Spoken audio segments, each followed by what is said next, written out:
هذا السيد اللي امامك عزيز المشاهد يطالب بإلغاء مباريات المنتخب العراقي في كأس العالم. قبل ان نبلش بالفيديو لا تنسون متابعة الحساب، شاهدوا وياي. محرم اكو لعبة للعراق، ويوم 10 من محرم ايضا اكو لعبة للعراق. ايش تردون تسوون مثلا؟ يردون يسوون شهر محرم دق ورقص على ابو شنو؟ والله فاز العراق واحنا فرحانين بفوز العراق.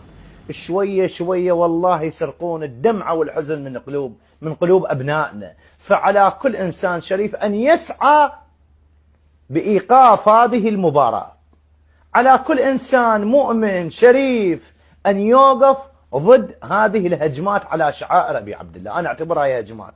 ليش؟ إلا بيوم محرم تردون تسرقون الحزن والدمعة، وكل الزين يعلمون أن البكاء والحزن على أبي عبد الله الحسين هو ثورة ضد الظالم، لذلك يردون يسرقون هذه الدمعة والحزن.